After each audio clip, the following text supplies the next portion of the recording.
Imagine you haven't eaten in 2 days. You know exactly where the herd is. You tracked it yesterday. You found the prints. You mapped the route in your head, and now all you have to do is get there. And then it starts raining. Not a light drizzle. A heavy, soaking, wind-driven rain that doesn't stop. It goes all day, then all night, then the next morning, and it's still going.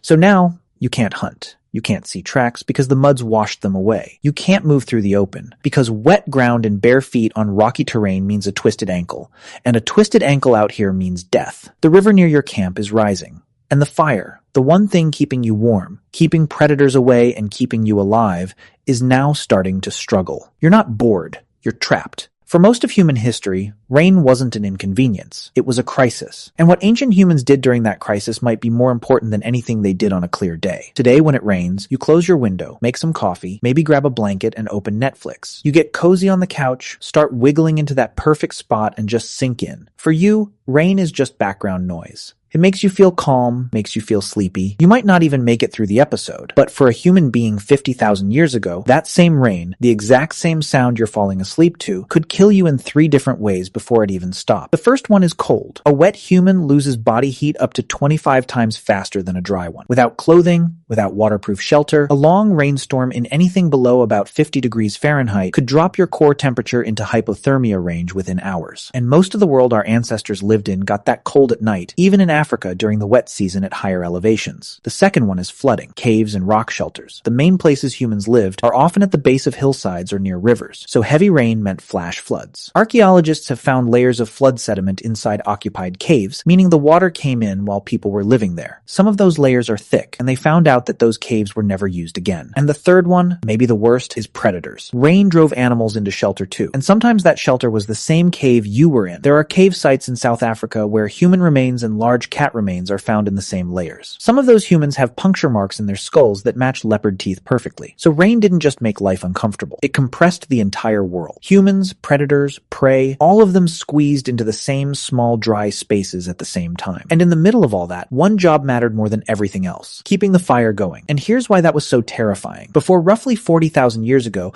we're not entirely sure how reliably humans could start fire from scratch. There's evidence of controlled fire use going back at least 400,000 years at a site called Qusum Cave in Israel, and possibly as far back as 1,000,000 years at Wonderwork Cave in South Africa. But here's the thing. Controlling a fire that already exists and creating one from nothing are two very different skills. And for most of human history, most people probably couldn't do the second one. So if your fire went out, you might not be able to relight it. You'd have to carry an ember from somewhere else, which some groups actually did. They transported smoldering coals wrapped in green leaves or packed inside a type of woody mushroom called tinder fungus that could catch a spark and smolder inside itself for hours. It was basically a biological lighter. And we know this wasn't just guesswork. When they found Otzi the Iceman, the 5,300-year-old frozen man preserved in the Alps, he was carrying a complete fire kit in his belt pouch: tinder fungus, flint, iron pyrite for striking sparks, and extra plant tinder as backup. Even 5,000 years ago, losing your fire was serious enough that people carried dedicated equipment to prevent it. So when rain hit, the first priority wasn't shelter. It was the fire. Move it deeper into the cave. Shield it with hides or brush. Feed it carefully. Not too much, not too little. Find dead lower branches from coniferous trees, the ones still protected by the canopy above, usually still dry underneath. Split open wet logs to get at the dry wood inside. Use birch bark as kindling, because birch contains a chemical called betulin that actually burns even when it's wet. One person's entire job during a rainstorm might have been just sitting next to that fire for hours, feeding it, shielding it, making sure it didn't die. Because that fire was everything. It was warmth, light, safety, cooked food, and the center of every social interaction the group had. Letting it go out wasn't just careless. It was potentially fatal for everyone. Alright, so the fire is going and you're mostly dry, but you cannot leave. So what do? You make things. The archaeological record is very clear on this. Caves and rock shelters are absolutely packed with evidence of manufacturing. Stone tools in every stage of production. Piles of flaking debris, those tiny chips of rock that fly off when you're shaping a tool, found concentrated in specific spots inside caves. Exactly where someone would sit near firelight and work for hours. But it wasn't just stone tools. At Blombo's Cave in South Africa, archaeologists found a 100,000-year-old ochre processing workshop. Abalone shells used as mixing threshing bowls, ochre ground into powder, bone tools used to stir and apply it. This wasn't basic survival. This was production. Someone sat in that cave, probably while the rain pounded outside, and manufactured pigment on purpose with a system. And then you've got bone needles. They start appearing in the record around 61,000 years ago in South Africa, and later across Europe and Asia. These are delicate, precise tools with tiny drilled eyes. You don't make a bone needle while you're running from something. You make it when you're sitting still, focused, with hours to spare. Rainy days gave people that time. Now here's where it gets really interesting. At a Neanderthal site called Abri du Maras in France, archaeologists found a tiny fragment of twisted plant fiber string dating to roughly 5,200 years ago. That's the oldest direct evidence of string ever found. And then, at Hohlefels Cave in Germany,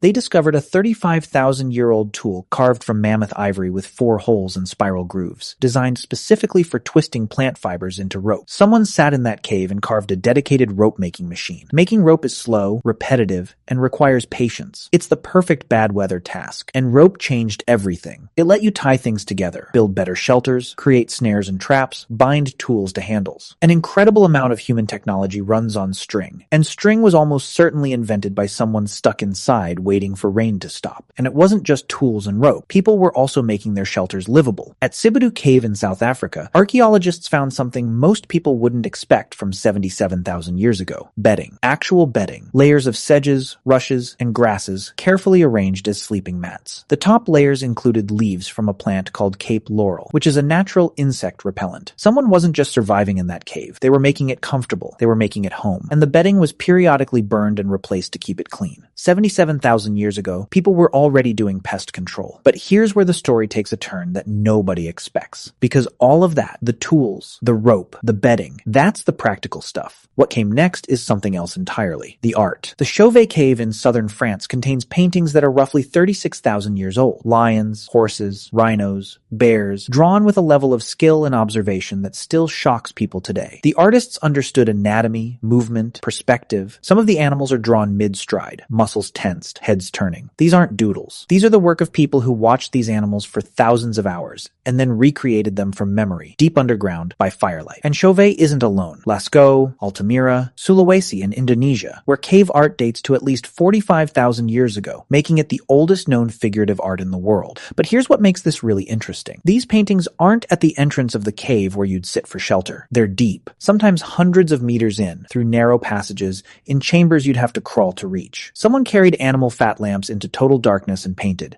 And think about that for a second. Nobody does that when the weather's perfect and the hunting's good. You do that when you can't go outside. When the rain has been falling for 2 days and you've already sharpened every tool you own and there's nothing left to do but go deeper into the dark and create something. Now, we can't prove that cave art was a rainy day activity, but the logic holds together. The most creative explosion in human prehistory happened in the exact places where people were most likely to be stuck inside for extended periods. And that leads to something even bigger. Rain didn't just create art. It might have created culture itself. Think about it. What happens when 15 to 30 people are forced into a confined space together for days with nothing to do? You talk, you listen, you share information. In 2014, anthropologist Polly Weissner published a study where she compared daytime conversations and nighttime fireside conversations among the Juhoansi Bushmen in the Kalahari Desert. During the day, people talked about practical things, land rights, resources, complaints. But at night, around the fire, over 80% of the conversation shifted to stories, songs, and ceremonies. The firelight changed what people talked about. It softened faces, reduced tension, created a space where people opened up. The campfire wasn't just warmth. It was the original social network. And the stuff being shared around that fire wasn't small talk. It was survival. Where the water sources dry up in summer. Which plants are safe to eat. Where the best flint deposits are. How to track a specific animal. That's not gossip. That's critical knowledge being passed from one brain to another through speech. And then, beyond the practical stuff, there was something else. Stories, myths, explanations for why the rain comes and where it goes. Every ancient culture on Earth has rain mythology, and someone invented those stories. They almost certainly did it while sitting in the exact situation the story was trying to explain. And here's something that shows just how powerful this storytelling actually was. The oldest known oral traditions that have been verified against real geological events are Australian Aboriginal stories describing sea level changes that happened roughly 7,000 years ago. Those stories survived for 7,000 years through nothing but people telling them to each other. That kind of cultural memory doesn't develop unless groups spend enormous amounts of time doing exactly that, sitting together, retelling stories over and over and over again. So rainy days weren't dead time.